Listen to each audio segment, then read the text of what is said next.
What's up, goaltenders and goaltending fans? Welcome to the Net Perspective episode 7 from the-rink.com, where we talk about all things goaltending. I am Jeff Osborne, aka Gatekeeper, and Puck and Hustle on the social medias.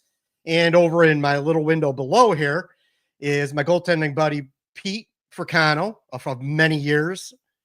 Between us, we have 50 years of playing goaltending and coaching experience in the crease. We may be right, we may be wrong, but we will give you the honest opinion of potentially the least understood position in all of sports. So let's get right into things here. Pete, how you doing, buddy? I'm good. I just took the 4.5, 5-hour ride back from Monroe, Louisiana, where my Monroe Moccasins were officially eliminated from the playoffs. We were mathematically last night. So the broadcast booth was very somber. But this week we got our final three. We're going back to Baton Rouge on Thursday and home against Carolina for 2, and that's it. But we are also waiting some really big news. I believe we won the broadcast team of the year. We're just waiting for the official word on it, and we'll see how that goes. We're pretty excited and kind of anxious to hear about it. Fake news. No, it's funny because we were at the bar last night and we're just plugging everybody like, what do you know? What do you know? Everybody was tight-lipped. So, but they were smiled when they did it. I'm like, okay, we'll see. Well, congratulations on that. Cool. Thank you. I mean, it doesn't quite measure up to the Net Perspective, but it's close. No, not even close. No. All right. Well, if you, for those of you that are watching and aren't listening, over in the window next to me here, I have Joe Drennan, who he hosts a podcast called Tendy Talk. I've been on that podcast before. I was on episode 45. He was nice enough to have me on. He's a local Chicago area product. He's from the southwestern suburbs. He is a Brother Rice alum. No, I'm from the city. I'm not one of you suburban folk. We were in the city limits. The south side of the city, then. I guess I would put it. Yeah. Okay, fine. That's fine. That makes sense. Dad was a city worker. We had no choice. All right. That's fair enough. But like you said, you were nice enough to have us on or have me on your podcast before. And your podcast, you got about 125 episodes. Some of my favorite guests that you've had on there are Matt Vernon, Grant Fewer, Jeff Glass, who is now working with the Chicago Hawks goaltending, Scott Darling, Olaf Kolzig, Eddie Lack, Mike McKenna, another lefty, another full right goalie, Kelly Rudy, Kane Van Gate, who I know Pete is familiar with too, Kevin Woodley, who's like the goaltending guru, and of course, a mutual friend of all of ours, Cody Karpinski, was also a guest on your podcast. So tell us a little more, Joe, about your podcast. Yeah, well, I mean, you missed a few other nice names like Eddie Belfour, Ron Tudnut, had those fellows on, and then I don't keep it to just the guys. I've had Sammy Joe Small, who was a gold medal Olympic winner with Team Canada, and Kimberly Sass, who's actually working on the Buffalo Bills' new stadium as a project coordinator, but she won an Iceable Cup with the Riveters. So I've had a nice grouping of goalies, but it's just conversations with goalies of all ages and skill levels. So I've had a few youth goalies on. I've had a lot of my goaltending partners from Brother Rice and St. Mary's, where I went to college.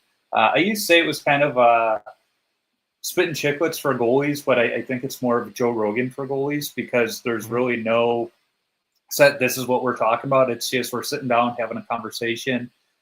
Sometimes the conversation goes completely elsewhere. I never know where it's going to go, but it's fun. And my only gripe is I haven't had enough time to really focus on the podcast since we moved to Georgia for a host of reasons. But it's something I still work on, all the time. But, some of the other, I'm just scrolling through right now, I've had some of the great mask painters and creators like Frank Cipra. He painted Ray LeBlanc's iconic Team USA mask. There's just so many. I had Don Strauss, creator of the Armadillo goalie mask. And that story was cool because, I mean, he had no real affiliation with hockey. He was just an auto racing guy, and a friend of his was a goalie. And it's like, hey, can you make me a goalie helmet? Because he had been working on racing helmets. He's like, all right. So he just kind of came in it with a completely different take on it. And we got that beautiful looking armadillo mask and the great John Van Beesbroek Panther mask. And what's interesting is that wasn't the first take. His first take was more of a realistic Panther, and the team was like, yeah, we like it, but we want it to be a little more on brand. And he's like, okay, so I think he said 24 hours turned it around. And they even had an old WHL goalie, Gordy Tumlinson. He was kind of fun to talk to, and so scrolling through is so fun. So many e-bugs I've had on from Connor Beaupré, Bonesy down in Nashville. He was actually my first guest, and we almost moved to Nashville instead of Georgia, so he was really helping me find good areas. And Kyle Conan down in Tampa, had him on. I'm trying to find the fellow's name. I can't believe I'm forgetting about it.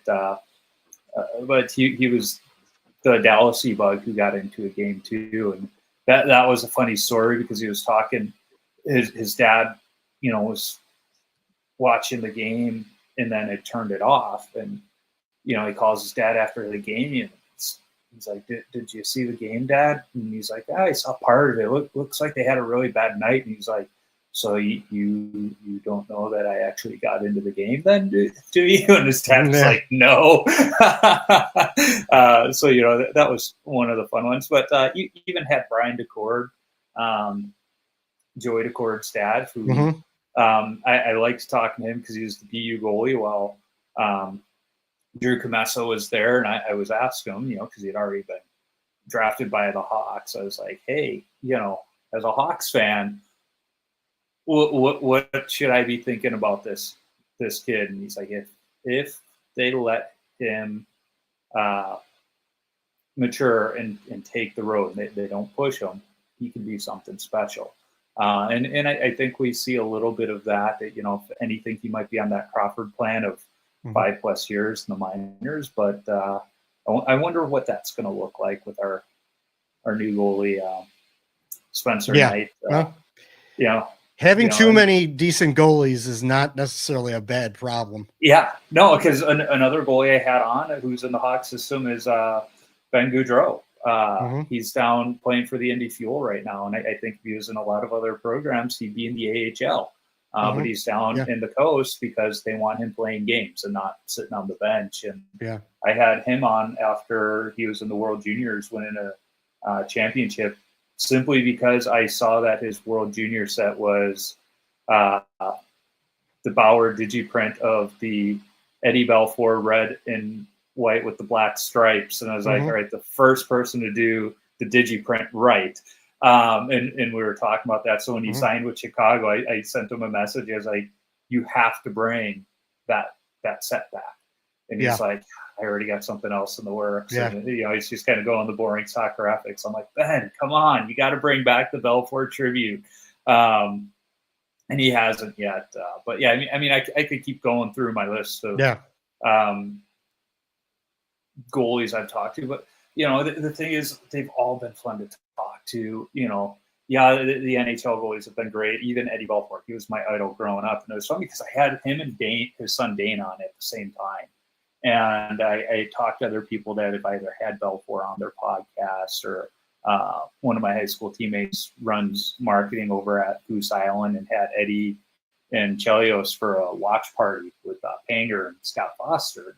He's like, he, nice guy, but a little quiet, kind of reserved.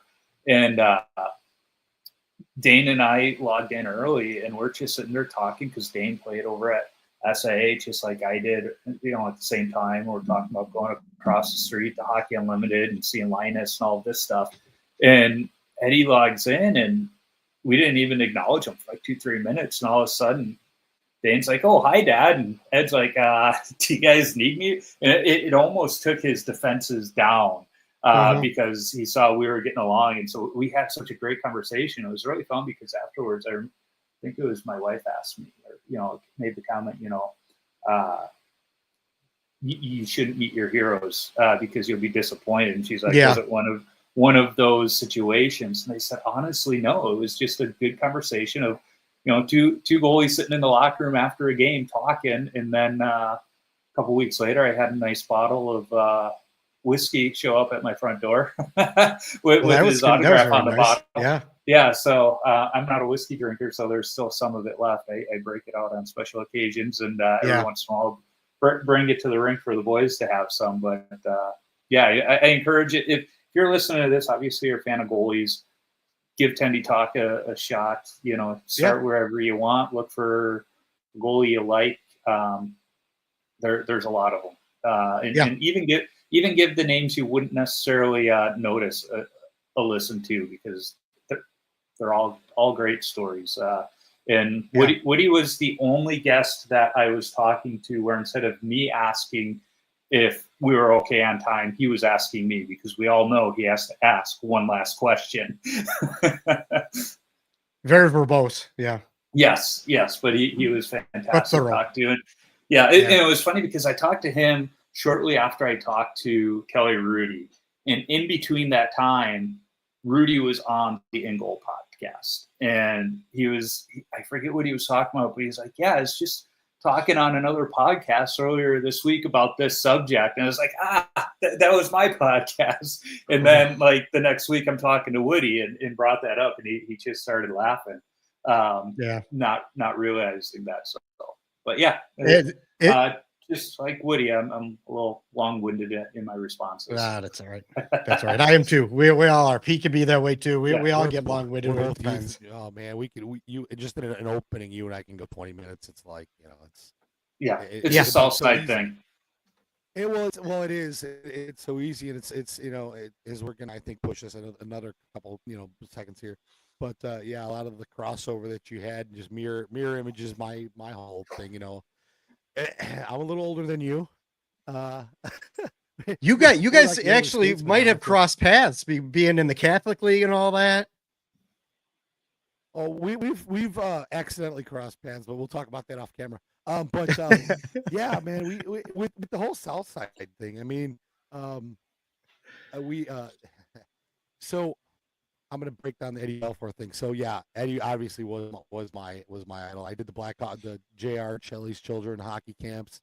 I did all those every year. Then they had me in the mornings with the kids, helping out the kids, because they're like, "You want to come in the morning?" I'm like, "Sure, why not? What the hell?" But then, Eddie was. I'd met him once before, but yeah, he was everything I wanted him to be. He was somebody to model my own game after, for one. Yep. And two, and man, as a kid, he's larger than life, right? He was just that. I'm sitting here looking at one of his autographed pictures here, and just his stance, waiting for a face-off, is like that's ever etched in your head. So I am with a Federal Prospects Hockey League team as the color commentator, and one of the guys there went to UND with Eddie, and I've got a picture here that's I've got so much. I had so many Belfour autographed sticks. I was giving them away for birthday presents. Just really a terrible situation. Now I'm kicking myself in the ass, but it is what it is. But I've got this picture that it was at Chicago Ridge Mall. There was an artist, Dave Winkman was there. Everything's by pencil, and there was this Eddie Belfour one, and really weird. I'll send a picture later, but it's got the Detroit Red Wings on it for some reason. But Eddie with it's all in pencil. It's really cool. And I wanted it, and the guy's like, I really can't sell it, because this is like, I only made one for Eddie for his parents. Well, I was like, well, shit. Well, he called Eddie and asked if it was okay, and he was really pissed off about it, but he's like, that's fine. And to my knowledge, it might be the only other one. One of the guys on the team played with Eddie at UND, and he's like, dude, give that to me, and I'm gonna get that thing signed next time I go to Dallas. He's like, hold on a minute. So I was just using my legacies a couple weeks ago, and I was like, look, one of my Eddie autographs are still inside one of the rolls. He's like, put that up there, and I had to take a picture. He sent it right to Eddie. He's just like, he texted back. He's like, no freaking way. He's like, yeah. He said, back with the chat in Chicago and the whole 9 yards, and he's like, he goes, I might have to come to Monroe. I'm like, oh, come on down, buddy. It's like, it's such a weird thing. And my dad's like, man, you better make sure he's going to sign it because he may look at it and rip that shit up. Like, we're not going to, but it's a strange one. Cody Karpinski, actually, I was drinking with him this weekend. He's our other goaltender. And I almost had to be the E-bug this weekend. All my gears up in the office, and we got an injury, and I'm like, it's up there. So I almost had to sign a 2-game PTO. Cody, I saw, before he came to you guys, when he was released from his previous team, it was because the graduating senior from my college at St. Mary's is the one that they signed to replace him. I was like, oh, I don't know how I feel about this signing. Pensacola? Yeah, I was like, I don't know how I feel about this signing because I'm happy for the kid from my alma mater, but I'm not happy for Cody. Well, I tell you what. So Cody gave up Cody was having some equipment issues last night. We talked after the game because he just didn't want to talk to anybody. We lost 3-2, and so the scenario was we needed to win and Baton Rouge needed to lose. Well, Baton Rouge lost 7-2, and we just couldn't. Man, we couldn't bury empty netters. It was ridiculous. And he gave up a rebound because he's waiting for new pads, and that there was just a defect or something. He said they're just broken down. And he just kept saying over and over, he was somber, and I felt it, man, because we've all been there.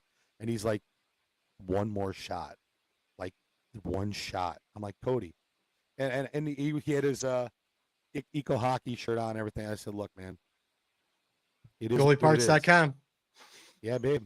I'm like, it is what it is, man. I'm like, you'll feel better in a little while. I said, but you got to let it go. I'm like, yep.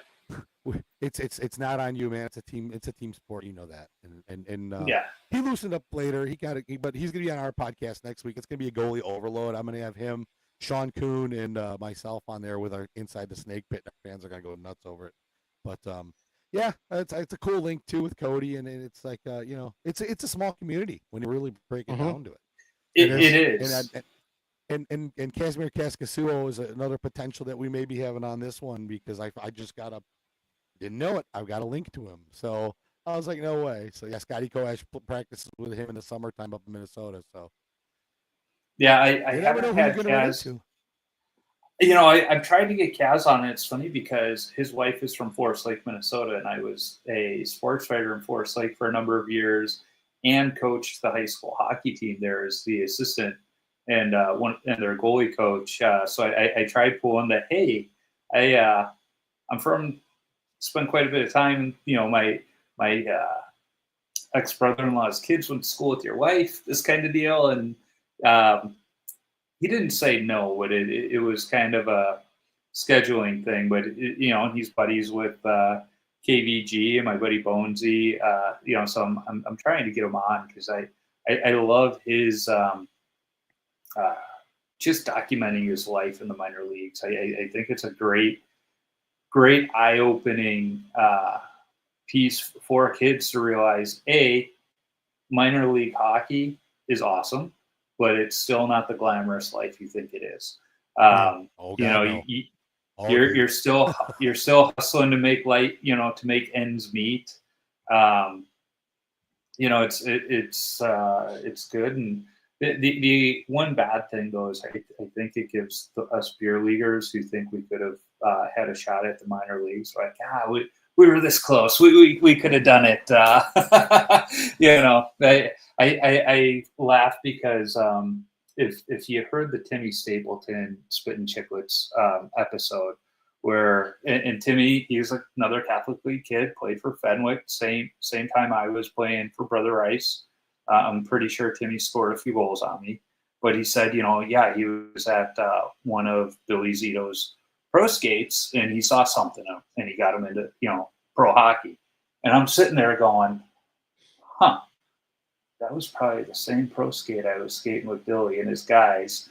And that, so now I hold a little grudge with Billy because like if he saw potential in Stapleton, but not me, what was going on? And that was just by chance. What were you having there? What's that? So what kind of day were you having at that point? It's like, oh, I skated with him for the whole summer because that was just one of those happenstance.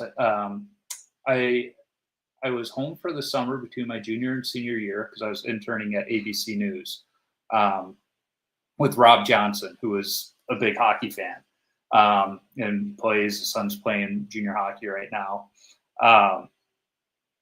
In fact, we met playing rat hockey at Johnny's Ice House. So we would go play rat hockey before we'd have to go into the station because I had that great 11 o'clock rat hockey, lunchtime, the best rat hockey in the city of Chicago.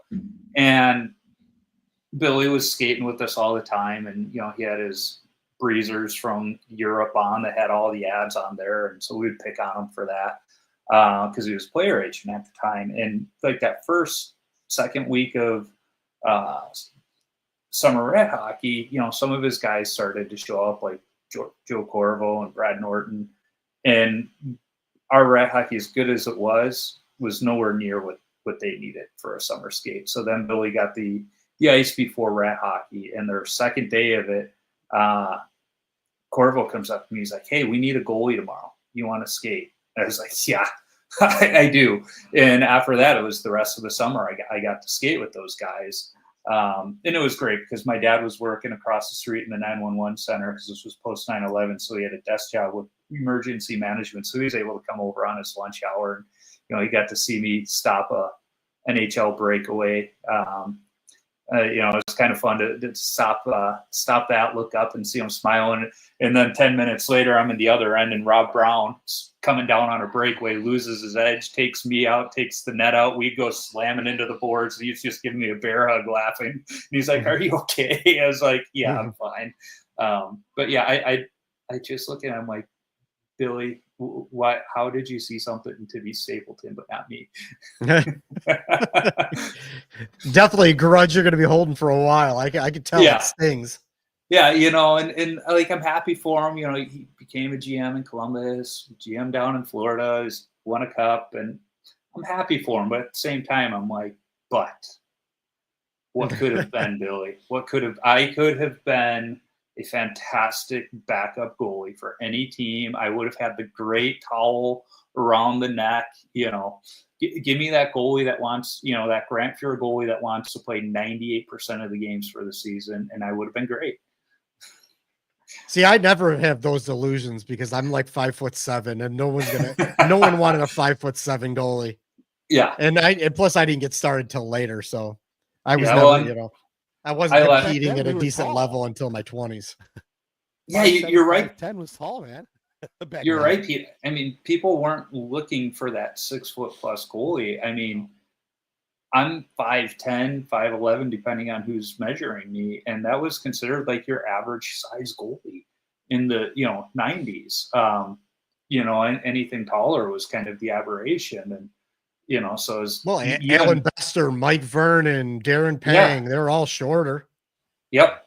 Yeah, and the tall ones were Sean Burke and Patrick Waugh. I mean, those were your kind of exceptions to the rule. You're like, these guys are freaking giants. But now, if you're not 6'4", you're and we talked about it before that credits to the playing style, and I was talking to that to Sean Kuhn as well. It's, you know, you're already down, and now you're still covering 90% of the net above you. It's like you're and I still, man, I have zero muscle memory on the newer, and I'm gonna call it newer because I was out of it for like 16 years, and I'm like, man, I'm still a vintage type goalie, and it's great because nobody knows how to shoot on us, and it's like, you know, it's hilarious because I got our owner, he played overseas, and he's a pro, and he played in the Fed. He's got a crap ton of points, and he's like, he just started cracking up. He's like, I said, what? He's like, I have no idea how to shoot on you. I'm like, just shoot. Hope for the best, you know. He's got one of the most accurate shots in the history of the Fed, and I'm like, I don't know if I'm going to stop it, but I'll give it a shot.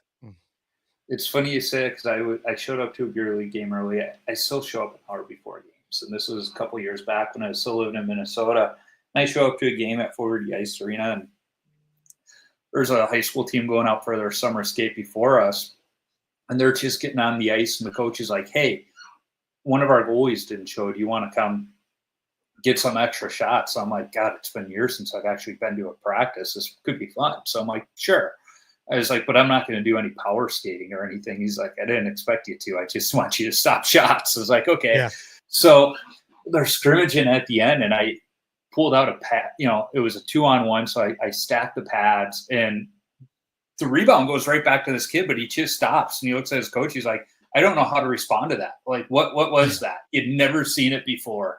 And then last year, after we moved down to Atlanta, Georgia Tech, their club team, was having a prospect skate, and no goalies signed up. So they just put a thing out on the Atlanta goalie Facebook group, like, hey, we need goalies tomorrow. Anybody want to fill in? And I responded, I was like, I played college hockey like 20 some odd years ago. I'll give it a try. And they're like, sure. So I show up, and you got like these incoming freshmen out there skating, and I'm stacking the pads, throwing out poke checks, and they're like, what are you doing? And it was funny because we're in the locker room before the game, before the skate, and one of the kids is like, so, like your game, who would you compare it to? I'm like, it's kind of a mix between like Curtis Joseph and Dominic Hasek. And they're like, who are they? And I just look at these kids. I was like, shut up, grab your bag, and walk out the rink. If you don't know who these greats of the game are, you don't belong on the ice. And the one kid's like, I think I've heard of Hasek. I'm not sure. I'm like, you're not sure. They're only the greatest goalie that probably ever lived. Yeah, I'm like, oh my God, guys. But yeah, it was kind of fun, pulling out those moves and seeing, because you just don't see them enough. Hey, you want to really throw somebody off? Be an old school goalie that pulls those moves and be lefty. Yeah. Yeah, that will throw everybody off. Yeah, so this weekend we played against Trevor Babin, who's full right, and typically I have to explain that, and I break that down as well, and they're like, because our parents are, why is the glove on his other hand? I'm like, well, because that's how he plays. He's a lefty. And then everyone shoots at your glove. Everyone shoots at your glove then, because they're used to shooting at everyone else's blocker. 100%, and it's funny because he's such a head case, and I could say that because he is. Fact is fact. But so it's like the third, because he was with Motor City, and he just got traded at the deadline to Columbus, and it's pretty funny because when you get to explain stuff like that. But then we were literally just talking about, because my dad goes, he's like, the goalies now, they just don't do like a poke, check, and roll anymore. I'm like, no, they do not. Don't. So I was talking to Sean Kuhn, and I'm like, you ever use this poke, check, and roll? And he's like, I don't think I have. I said, yeah, that was like my go-to, man. I'm like, because I said, as soon as that shooter you watch his eyes, and as soon as he looks down, you're poke checking and either rolling left and right and stacking the pads. I said, that was the go-to. We had that was another one. We had a skate at the Mississippi, where the Mississippi Seawolves are playing at the Gulf Coast Coliseum, and they have rad hockey there a couple nights a week. I went on a Saturday, and I did a 2-pad stack. And I stoned one of my buddies. They're like, what the hell is that? And the guy running, he goes, these kids never saw that before. I said, yeah, I'm sure they haven't. But yeah, Joseph. That's like a whole generation. Yeah, that's a whole generation away from all these kids. It was of goaltending. I mean, really, it you was, want to put it that way. It was funny too, because when I was at that Georgia Tech skate, like I still have my Reactor 5 skates I bought in 2000 that have the cowlings, and the kid's like, what's that white stuff on your skates? And I was like, well, we used to do this thing called a skate save, where you turn the skate over so you had to have protection. It was like, I used to remember learning how to do a proper skate save at McCluskey's goalie camp, and even proper pad stack recovery. I talked to Bonesy, saying we need to get together so we can shoot some content. Cause he throws on the old style equipment. I'm like, I don't have to like pretend of playing in that stuff, because that was my first association equipment from St. Jude. But like proper 2-pad stack recovery, like, yeah, you might see a young kid try it, but then they're rolling on their belly and doing a push-up. It's like, no, you got to put that bottom leg back and then push up. And it's like, there used to be a whole science to it that it just became second nature. Hey, Jeff, we got a fun fact on this now. So this is the third consecutive episode with you and I where Darren's names come up. Yeah, I know. And I got to be honest, this week, he's out on the ice with my kid. Well, there you go. Well, there's the quad fat, if you will. Yeah, so I went through his program in 90, what was that, 90? The Greater Chicago Goaltending School. We were probably on the ice together. I was out there with damn it, what the goalie from Marist, John Ryan. No, so this might be like 94. Okay. How old are you? 44. Yeah, no. Yeah, you're a little bit behind us. I'll be 50 next week. No, 50 in a week and a half. Anyway, yeah, so I can't remember his name. I will. It's the mental Rolodex. We'll get back to it. It'll pop up. Jeff something else. Jeff Zawacki. Jeff Zawacki was out there. Oh yeah. Yeah. Okay. So yeah, he had a Cobain. One of my Cobain stuff St. Jude.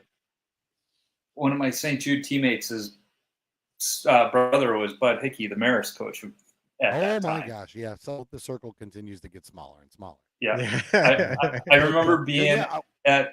Yeah. Go on.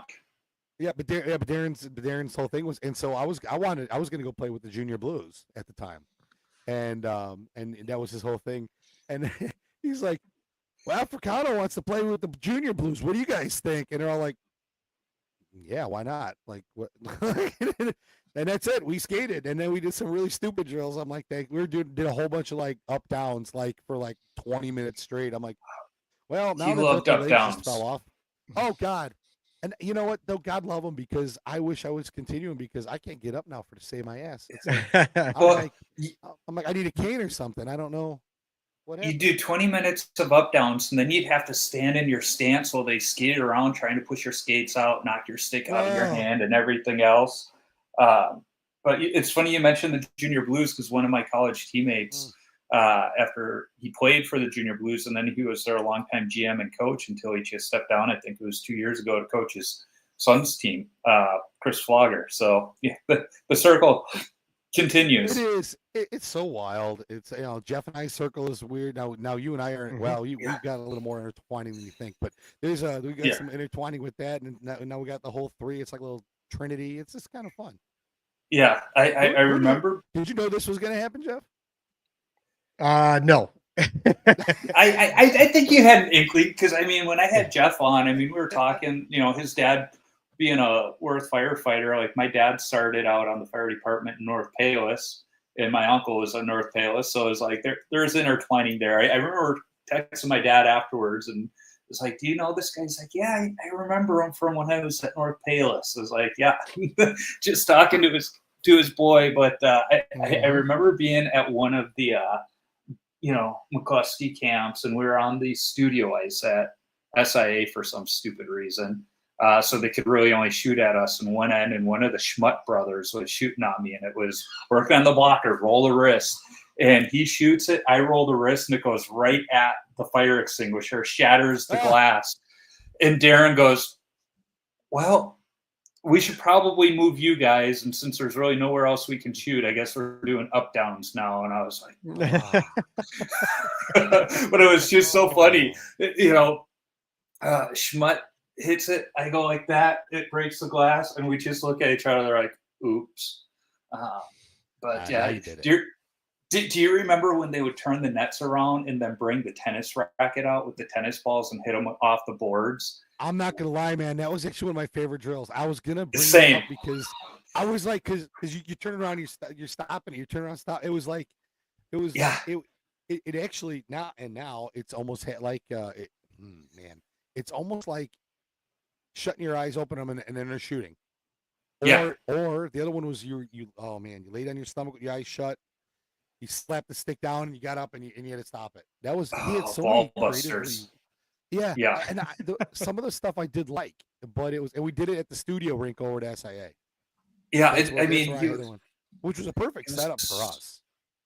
he was such a goofball, but like perfect for And 90s all of his goaltending. stories about the minor league hockey. And I'm like, oh Yeah. my God. But gonna- it- you're gonna his- share Darren stressing the importance of stretching before you get on the ice, when you get on the ice, after, because his career is cut short because he didn't stretch and he blew out his knee.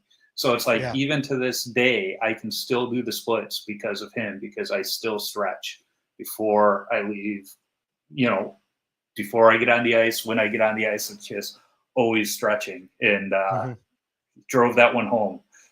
Yeah, I stretch now for the house before I leave the house, or like if we're at the hotel and I know I'm going to do something, I'll stretch and then stretch at the rink, and it would, not that I'm playing much anymore at all, but I'm like you, Joe. Like I get there an hour before skate time for any game that I'm, or earlier, and I'm in there. I'm in my bottoms, and I'm stretching out before usually anyone else comes into the locker room. Same. Yeah, I'm stretching out now.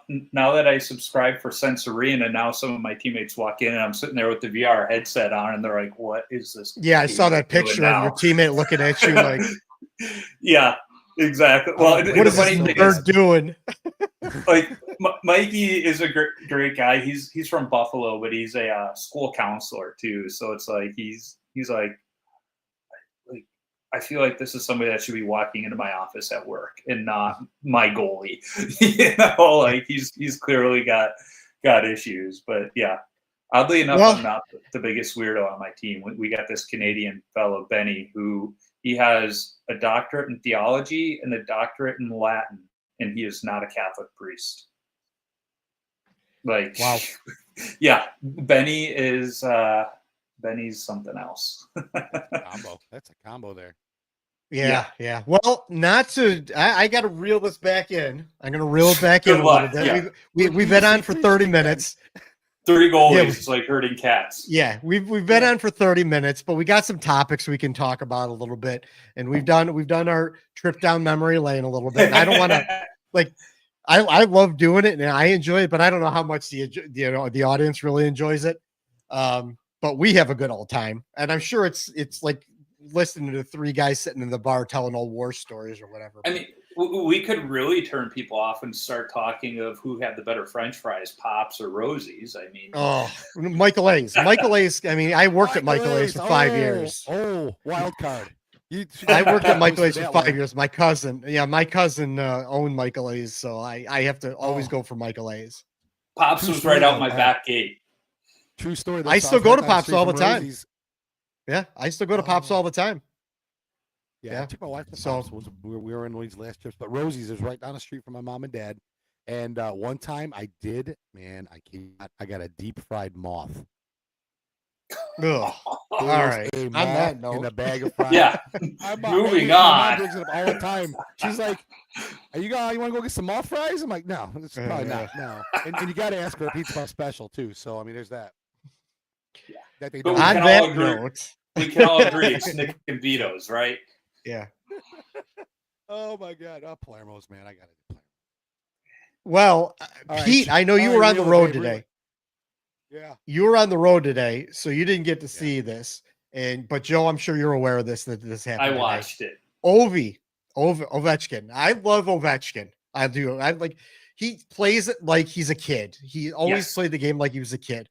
And whatever your, political thoughts are about it, that's his thing. He lives in Russia. He's got to deal with what he has to deal with.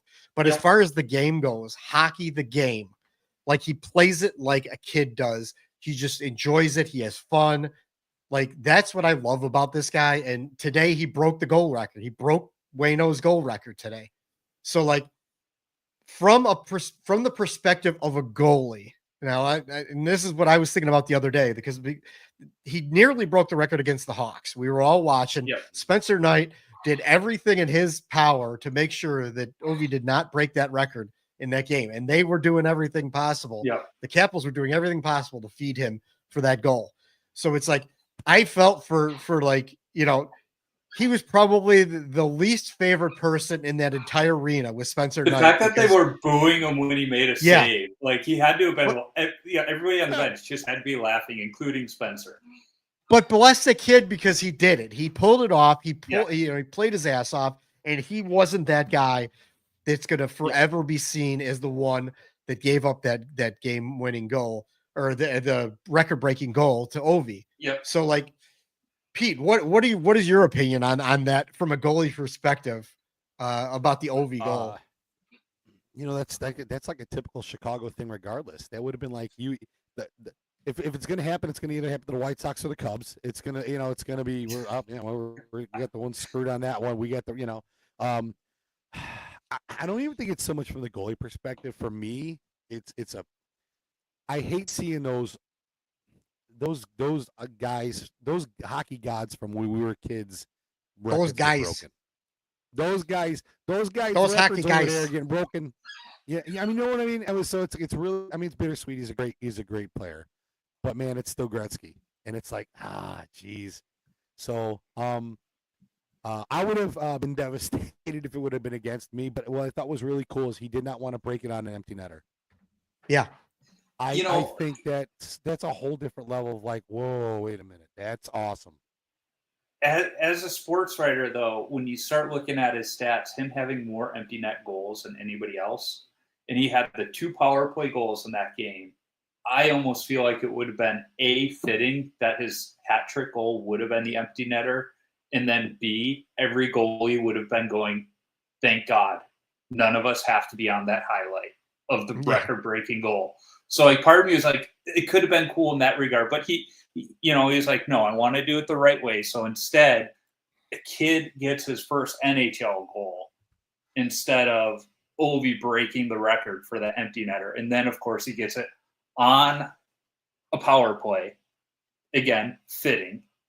And then he to your point, Jeff, he's the kid and he does like the Superman dive on the ice for the celebration. Mm-hmm. But the fact that it was in the same number of games as it took Gretzky to break the record, and Gordie Howe held the record for 31 years, and now Gretzky held the record for 31 years. Like, there's so many like weird coincidences with it where it's like, I hate seeing the old guys, those records go down. The records we thought were untouchable, but he plays the game like a kid and he loves it. And the fact that Gretzky was there and just enjoying every moment and very happy to see it broken, and some of the stuff he did, he was wearing a pin with number 9 on there for Gordie Howe so that he was represented on the day, because even he was not forgetting the old guys. And then apparently Gordie's wife had given Janet Gretzky a gift and handwritten note, and so Janet did the same for Ovi's wife. There's just some of these things, it's like you hate seeing those records, but there's still something about the game where you still like seeing it. And the fact that it was on one of his countrymen, to your point again, Jeff, take the politics aside, but at the same time, I think all of us North American goalies are going, at least it was on a commie. Yeah. And the best, and again, it was on a goalie he hadn't scored on yet. Samsonov hadn't let him score. So this is the first goal he scores on him. And, and Ovi even thanked him in his, I hated that they stopped the game for so long. That could have been done after the game, in my opinion, because it throws off the rest of the game. But, he thanked him like, hey, because they play together in international play. So, at least there was that connection there. And, it's probably not as bad if it was another goalie in the league, at least it was on a friend of his. But it was one of those moments where I knew I had to tune into the game, kind of like when Cal Ripken was breaking the consecutive games streak. I was in high school, and I remember in history class that day, my teacher's like, if you're a sports fan, your homework is to watch the game tonight because you're going to see sports history, something that may not be done again. And that was how I felt when I turned into the Capitals game today, is you were going to see history, and you may not see this again. And it was a sweet goal. I'm glad it wasn't a cheap goal. I don't even know what happened in the rest of the game because I turned it off after that, to be honest. 4-1 Islanders. Oh, good. At least the Islanders won. but yeah, it's one of those moments in hockey history that we'll be looking back on. I had my kids set up in the other room. I was doing some stuff. I was switching a faucet here in the kitchen, and I set my kid up in the other room because my kid he plays a style sort of like Ovechkin. He's one-timer, backdoor power play guy. He's just a lefty. So he's like a left-handed Ovechkin. He likes to sit on that back door, and he loves to sit there with the one-timers. He likes to play point on the power play. He does all the, like, a lot of the things. And so, like, there were certain people growing up that when my kid was growing up that I kind of nudged onto his awareness. He was born on the same day as Stan Mikita. So that's another thing. Like, that's a player that you want to emulate. So like Ovi was once he started getting to a point where he could actually shoot the puck. And I kept telling him, you play a lot like Ovechkin does. You're a big kid. You're bigger than a lot of the other kids. You got the big shot. You like to stand there on the back door. You can nail it one time early. So he wore number 8 for a while. He wore number 21 for a while for Mikita. He wore 8 Ovechkin for a while. I called him the opposite Ovi for a while because, so like he's sitting in the other room and he's watching this game. And I'm like, listen, if Ovi breaks this record, you better tell me right away. Just tell me right away. We'll run in there. We'll watch it. We'll watch what happens.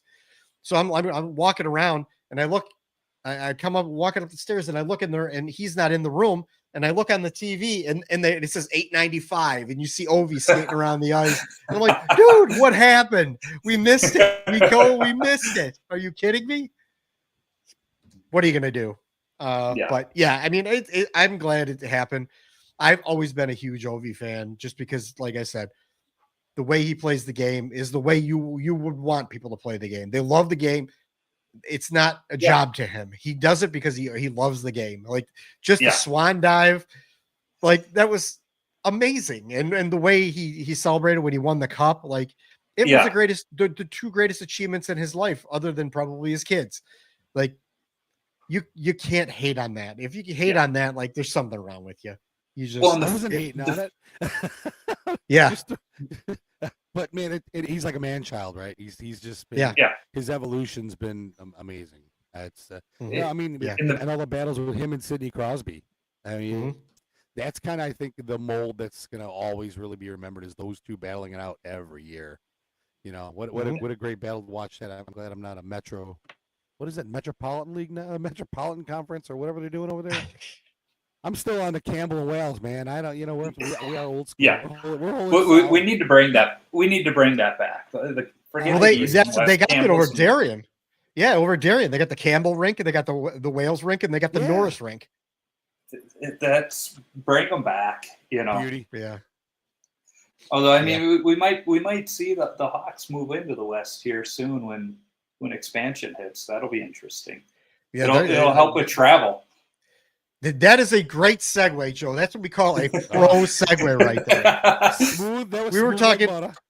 We were talking a couple weeks back about expansion. Pete and I, we were riffing back and forth about expansion, and the whole reason why I brought you coming on here, and I think this is going to be like our closing segment here, is the NHL expansion, and we had talked about Atlanta. You're in Atlanta right now, and Pete and I have talked about our concerns as far as like, third time's a charm, whatever, it's failed twice, that whole thing. I would be concerned about that. Not that I think that it can't work, because it definitely can work. It's a huge market if you get it done right. But you should still be cautious, I think, of that because of the fact that it has failed twice there and they've had to remove teams around with Winnipeg and with the Flames and stuff because of that. But now you're the boots on the ground. You are our boots on the ground in Atlanta, and you have an opinion on that. Yeah, and I mean, as we've already established, I grew up in Chicago, then I spent 20 some odd years in Minnesota, which was just hockey craze. And then almost 2 years ago, we decided to move down to Atlanta. Didn't know anybody down here. Absolutely nobody. My wife had spent, I think, 2 days in a conference room in Atlanta for work, and that was it. I had never stepped foot in this state until after we signed paperwork on the house. We literally did viewings via FaceTime. I always said, well, I buy everything else online. Why not buy a house? So, we just took this leap of faith to move down here, be closer to my dad, who's now in North Carolina. And I was like, well, I know they have hockey, so I can keep playing. I didn't know what I would be in for. And I've been pleasantly surprised with the beer league scene down here and the youth hockey scene. There's a couple rinks. There's not a ton of them. I mean, when I was in Minnesota, I was skating at the Super Rink, which had 8 sheets of ice. And when I moved down here, there were 5 rinks with 7 sheets of ice. So I was like, all right, the rink I used to skate at had more sheets than the entire metro area here. That being said, it still is a very vibrant scene. And what I'm noticing too is a lot of the people I skate with aren't from, the majority of them aren't native. They're from all over. A lot of Northeasterns, a lot of people from the Rust Belt, Buffalo, a lot of people from Buffalo here. Quite a few Canadians. So on the team I skate on, we have 4 of them. Deport them. Nah, we like these guys. We got Benny, we got Benny. Then we got this fella Reza. He's an Iranian Canadian, so he's even funnier in his own way. But and then we got this other guy Nick, who's technically English, but he spent most of his youth in Canada, so he's got dual citizenship. And yeah, there's just all these goofy, but. So that what we've seen since COVID is that domestic migration, and a lot of it happened to the Atlanta metro area. The Southeast, you're seeing a lot in Florida and the Carolinas too. Unfortunately, one of our rinks shut down in the past few weeks, and it had 2 sheets of ice, and it's because the owner wants to transition it into pickleball because his wife really likes pickleball. Gave like 5 weeks notice, and so one of the youth associations skated out of there, and they're scrambling. We don't know what's going to happen to them, and they're like, could you have given us a year? Because it's like, come on, give us a year to find a new home, do something. Because some of the parents where that rink is in Alpharetta, which is a very wealthy part of town. So some of the parents are like, give us a year so we can start building our own 2 sheets of ice. Like, we'll do it ourselves. So there's a really good hockey community down here. And The Athletic, I think had a great article on why it makes sense for a third time. When the Flames came here, hockey in the South didn't make sense. It was way too soon. So we lose them to Calgary and lost a fantastic name for a team in Atlanta for any of you history nerds like myself. Sherman's March to the Sea, where he literally burned everything down. And then they bring the Thrashers back. And they went with the Bird Inks. He had the Hawks, he had the Falcons, birds, cool. But there was a fatal flaw with the Thrashers. They played at the arena in downtown Atlanta where the Atlanta Hawks play. The problem with that is the joke here is it takes an hour to get to Atlanta when you're in Atlanta. The traffic in Chicago is bad, but traffic in Atlanta is worse. And it's because what happens is you got 3 interstates that come together all at once in downtown Atlanta. So you might be in the right lane on the one interstate, and then all of a sudden you're in like the 7th lane over, and you got to take that next exit in a half mile. And so it's just traffic is ridiculous. So if they got a 7:00 game on a Tuesday and you got tickets, you got to leave work at 3:00 to hopefully make the game. Now, if you're bringing your kids, that means you got to take them out of school and all of that stuff. So that was one part. The other part was they had an ownership group that was very fractured. There was really no main figurehead of the ownership group. We think of the Chicago Bulls. Jerry Krause is the owner. Well, no, he's the figurehead of the ownership group. Or not Jerry Krause, Reinsdorf. Krause was the GM of the Bulls. But, Reinsdorf was, they were very, sell the team. But very fractured. And when they bought the team, they bought the Thrashers and the Hawks. It was kind of a package deal. And they only wanted the Hawks. So they didn't care about the Thrashers. So they weren't investing in them. In fact, the practice rink is actually where I play most of my games now. was like 25 miles away from the arena downtown. So players didn't even know where to live because they're like, we're playing here, but practicing up here. Like, it made no sense. So what the two ownership groups that want to bring the team back to Atlanta, what they did is they looked at the season ticket holder data from the Thrashers and realized 90% of those people lived up in the North Metro of Atlanta. So we have two groups. There's the Krause group and there's the Anson Carter group. The Krause group wants to build, it's called The Gathering. It's right on the Fulton County, Forsyth County line. It's in Forsyth County. It's 4 miles from my house. They've gone through all of the permitting, everything else. If they were awarded the team tonight by the NHL, they could break ground tomorrow morning. That's how far along in the project they are.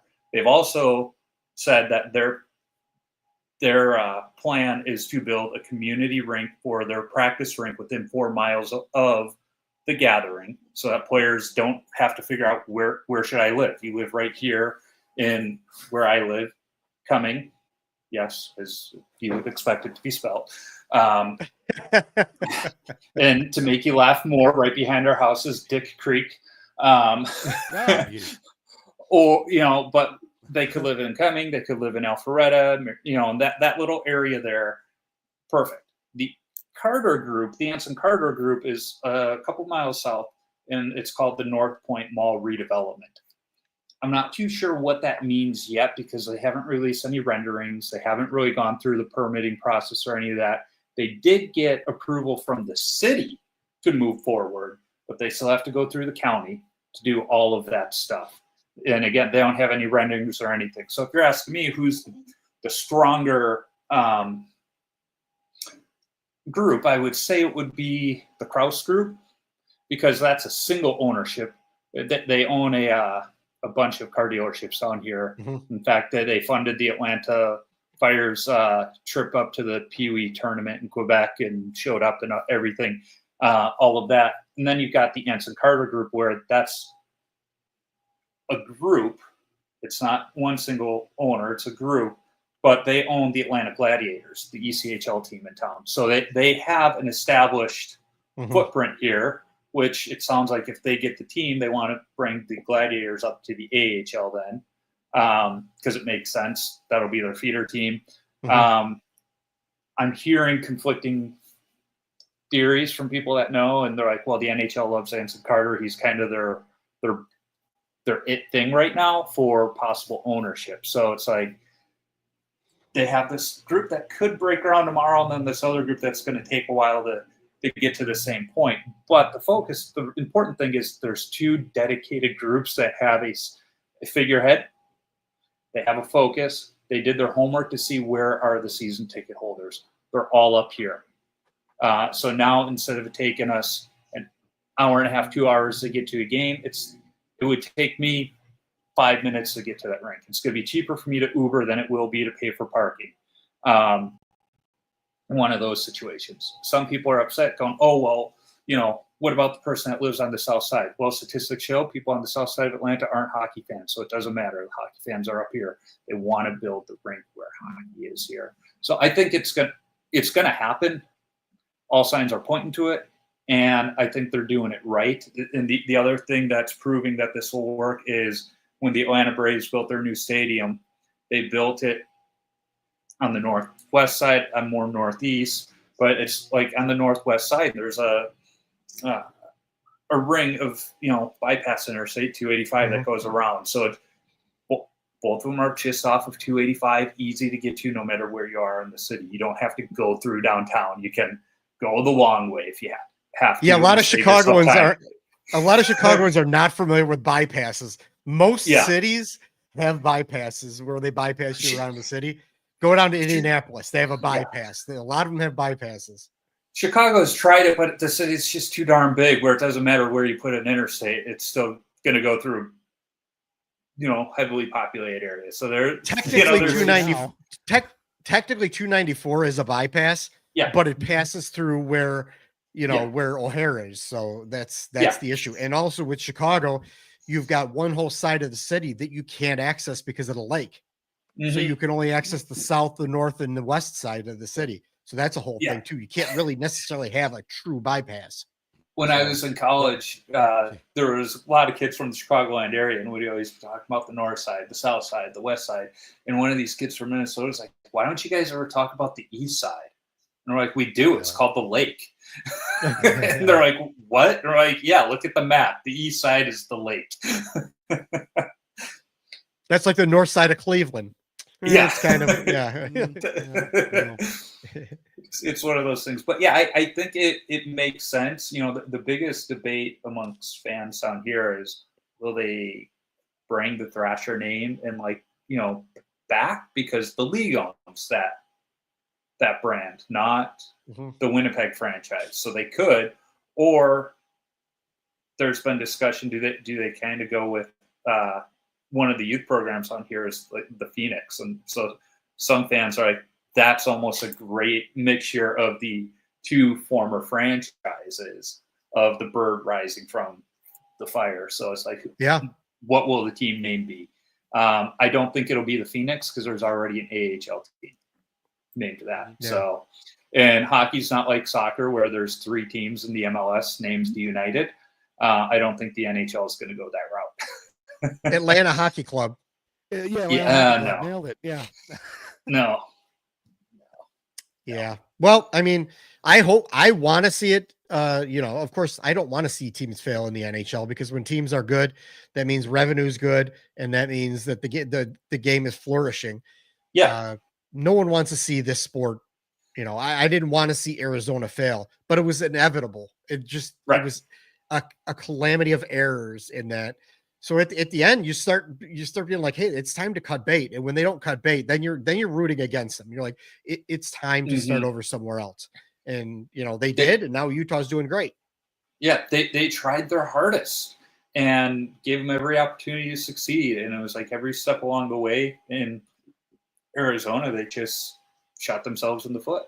And I think the key to any organization, as we're learning in the NHL, is good ownership, because the Utah ownership they're committed to the community. That these owners are in it to make money, but it's also focus on growing the game. As much as Hawks fans railed on Dollar Bill Works for all of those years, what he did for youth hockey in Chicago over those years, I think we all knew about it. We just didn't talk about it because we didn't want to say anything good about him, because we were mad we couldn't watch home games. But the Wirtz family for generations now has grown the game of hockey in Chicago. You look at some, you can look around the league at the successful organizations, and they're the ones that are growing hockey. Nashville, as much as Hawks fans hate Nashville, they're investing in youth hockey. St. Louis, same thing. They're investing. They're putting their money where their mouth is and helping the local rinks. And right now, overall, like, Illinois hockey is some of the best hockey in the entire United States. It is. You can't. I mean, it's good in Minnesota. There's a lot of areas that have good hockey. The Detroit area has a lot of really good youth hockey. But that being said, if you look at youth hockey rankings, the Chicago teams are generally, multiple ones are up very high in youth hockey. I think Illinois gets overlooked in hockey in the U.S., and it has for years. But when people stop and start to look at who's come out of Illinois as hockey players, both at the men's and women's level, Kendall Coyne Schofield. I say that because, I have connections to that family, and that her dad and my dad worked together. Her dad was, I think, the fire chief of Orland Park. He's just retired. And then her father-in-law went to high school with my dad at Brother Rice. So, there's that. I've never met her, but there's that connection there with her. And, the Granados, Cammie and Tony. You start looking at who's come out of Illinois hockey. There's some good people, not just Scott Darling and Eddie Olczyk. Chris Chelios. He went to Mount Carmel, though, and that's always bugged me. Bates Battaglia. There's a lot of guys. we love Chelios now. Now that he's kind of come back home, we can. I was a huge Chelios fan when I was playing against Pete. I was a big Chelios fan because I wasn't quite a full-time goalie just yet. But I played a lot of defense, so he was Chicago's captain. Like when you think of Blackhawks captains, like the Chicago kid as the captain of the hometown team, and he really, when you look back at it, he really didn't wear the C for very long. But you think of like great Chicago captains, and one of the first ones true Hawks fans say is Chris Chelios. I mean, I ran him a number of times because his kids were playing youth hockey, and so he almost hit me one day at Southwest Ice Arena as I was walking into a game in the snow. I was working at Oaklawn Ice Rink when he came back from Nagano. The day he comes back from Nagano, his kid's got a hockey game, and the last thing he wants to do is talk to people. And all these kids are going up to him for autographs. And you know what? He met each one of those kids with a smile, a handshake, and an autograph until the last one was done, and then he just went into a corner and stewed over what happened in Nagano. But you know, that's the thing about Chelly is like he knew Chicago kids and Chicago fans loved him, and they still do. And you know, I remember going to Chelly's Chili Bar before games, having one of the best burgers I ever had. His dad was working a grill that day, and it was one of the best burgers I've ever had at that place. Uncle Gus was there, and he had it all. Well, and that was what they did with the Blackhawks camps, the Chair and Chelly's camps. We had chili all the time. I mean, they would give you the chili, and it was great. But yeah, man, I just got done reading. I actually gave it to my mom, Chelly's book. I got it on Amazon. I'm like, I got to read this. I didn't know we had a book. Man, cover to cover. We flew to New York this September. I read half of it on the way there and the other half on the way home. I knocked it out in 2 flights.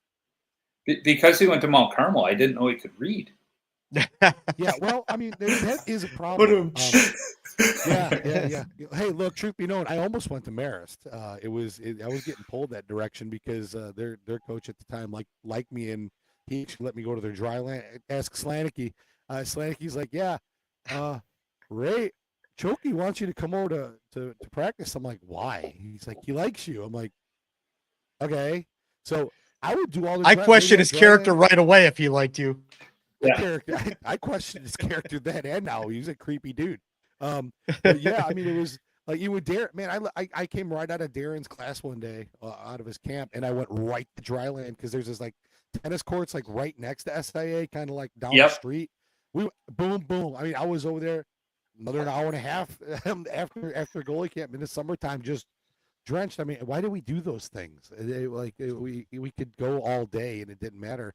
You know, playing 5-6 games in one day at Rollerblaze, you know. I mean, that's another one. Playing in tournaments, it's like, oh my gosh, Rollerblaze.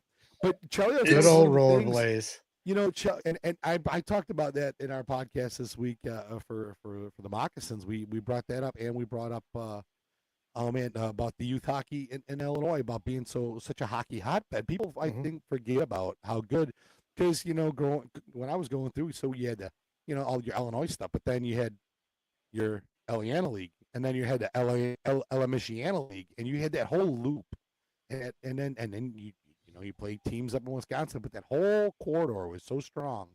All the Catholic League schools, even your Metro North and everything. Now it's down in the South by Providence and everything. So it's really come a long way. I mean, even in the last 30 years.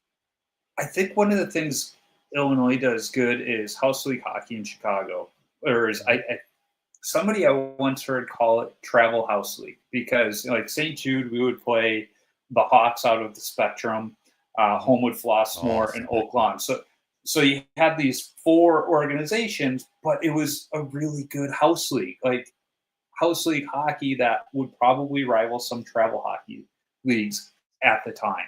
And we weren't the only ones. They had similar ones up on the north side, all over the place. So that's one thing, because when we lived in Minnesota, they didn't have house league hockey. It was just you're either on the A, B, double B, B1, B2, B3. It's like there was no idea.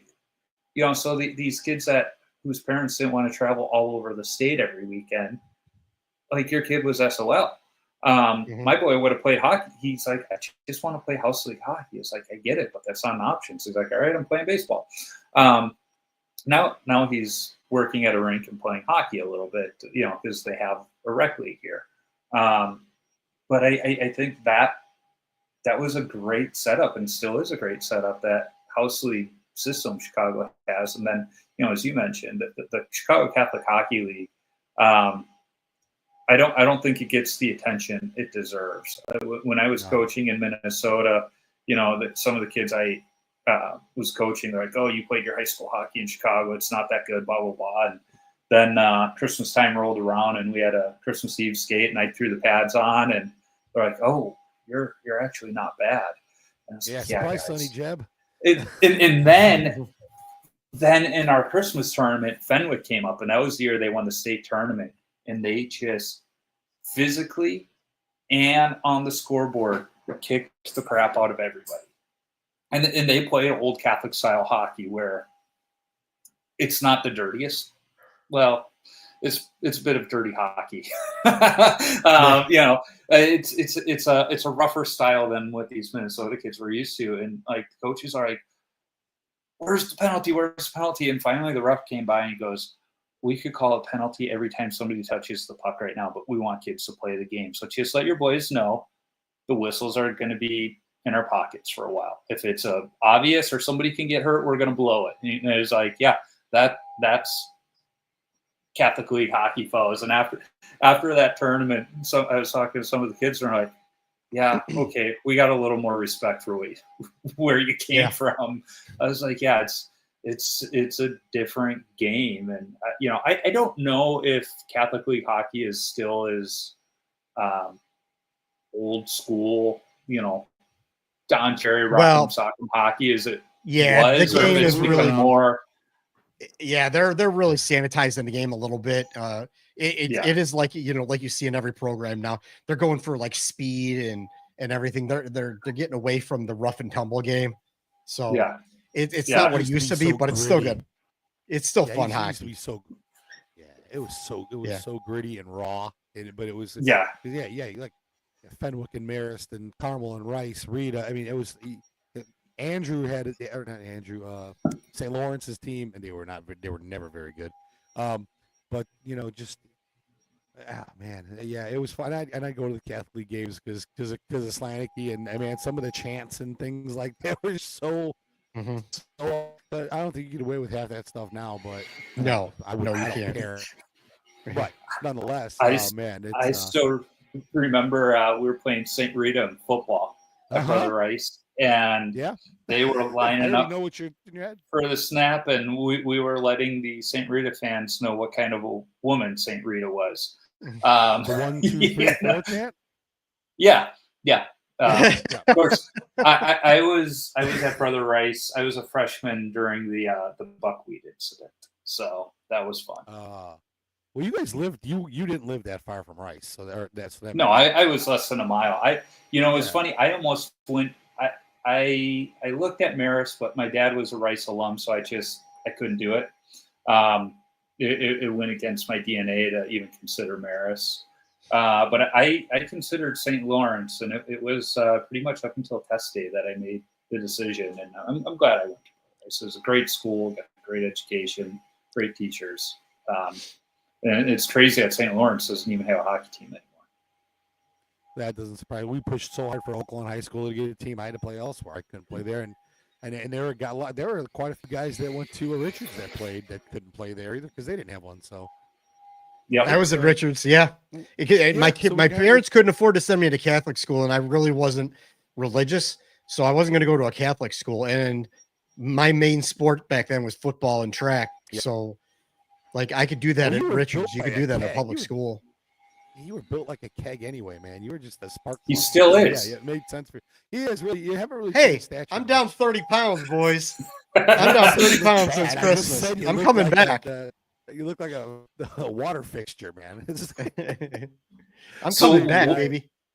I was 175 playing weight, not anymore. I'll tell you that. One of my go-tos when somebody's screaming me in a game is that I'll always be like, "Hey, 2 words: Weight Watchers." And one of my games the last week, I had mentioned that, and like the play later, the guy sat in front of me, goes, "Hey, that's pretty funny, but just so you know, I'm down 40 pounds." I was like, "Well, you got to." Yeah, I was like, "Good job, but you got a few more to go."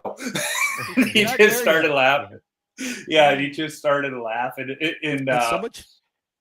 Yeah, it was funny. Yeah. We were playing at the Gas South Arena where the Atlanta Gladiators play. It was a special game, so they were tailgating before the game, and it was funny because we were talking afterwards, and the refs were out there. And he's like, "Yeah, the goalie, he was just chirping all day today. It was he's like, we're not used to that out of the goalies, but yeah, every now and then when there's a bigger guy in front of me, I'm like, hey, 2 words, Weight Watchers, and I'd say 9 out of 10 of them find it funny."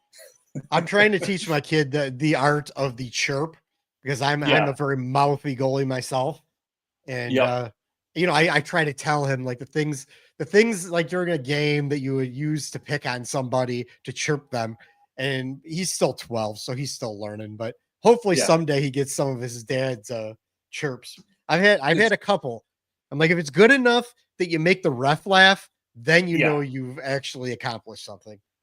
After games, I like to go up to the ref and say, "Hey, it's not the worst game. You keep getting better," and they always appreciate that.